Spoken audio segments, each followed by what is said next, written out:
कराळे गुरुजींनी नागपुरातील कॉक्रोच जनता पार्टीचं आंदोलन गाजवलं. पोस्टर दाखवत नाव निशी घणाघात. नागपुरात झालेल्या आंदोलनात कराळे गुरुजींनी अनेक मुद्द्यावर थेट भाष्य करत पोस्टर दाखवत नाव घेऊन जोरदार टीका केली. यांच्या भाषणाने आणि आंदोलनाची सोशल मीडियावर मोठी चर्चा रंगली आहे.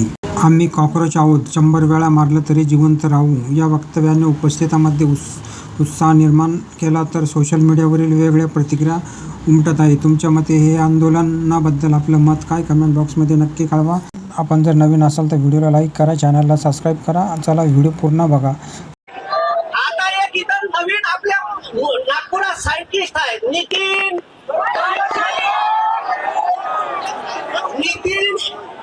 इथिनोस टाईम, त्याचं बॅनर बनवून आणलाय. तेव्हा तिकडे आहे बॅनर वाटत करे ही एकी पेट्रोलचे जनक हे तिकडे मोठे बॅनर घेऊन आहे आपले. आणलं का रे बॅनर? आम्हाला इकडे हे रे ते पेट्रोल वाला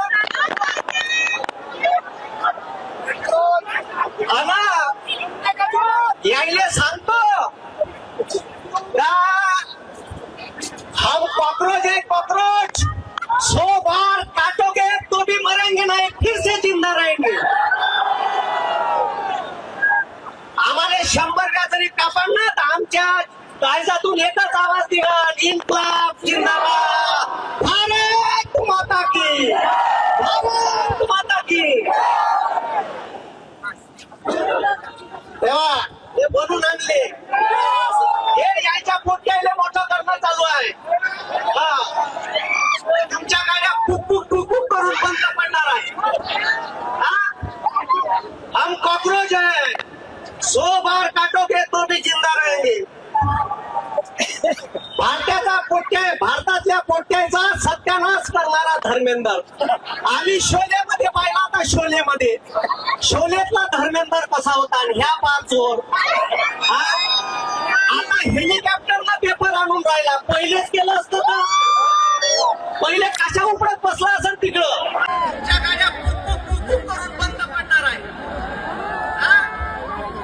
हम कॉकरोच है, 100 बार काटोगे तो भी जिंदा रहेंगे. भारतातल्या पोट्याचा सत्यानाश करणारा धर्मेंद्र. आम्ही शोलेमध्ये पाहिला होता, शोलेतला धर्मेंद्र कसा होता. आणि ह्या 5 चोर आता हेलिकॉप्टरला पेपर आणून राहिला. पहिलेच केलं असतं तर पहिले कशा उपडत बसला असत तिकडं.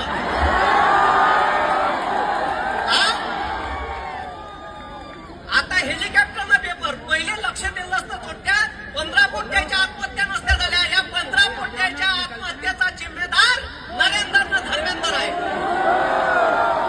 या धर्मेंद्रवर खुनाचा गुन्हा दाखल व्हायला पाहिजे. यानं 15 पोरांचे जीव घेतले. व्हायला पाहिजे का नाही व्हायला पाहिजे? व्हायला पाहिजे का नाही व्हायला पाहिजे? व्हायला पाहिजे का नाही व्हायला पाहिजे?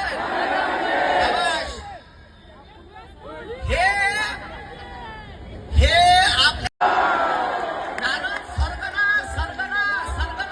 सरगना वही है. आणि या देशात 4 मोचीड आहे जे या देशातल्या बेरोजगार युवकाचं रक्त शोषण करत आहे. या देशातल्या कामगारांचं रक्त शोषण करत आहे. या देशातल्या शेतकऱ्यांचं रक्त शोषण करत आहे. ते 4 मोचीड आहे.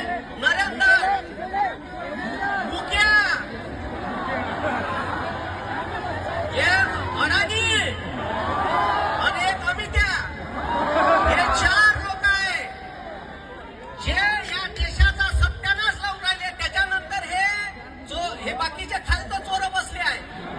आणि याचा एक सरगना आहे, त्याचा राजीनामा घ्यायला लागते मेन डॉनचा.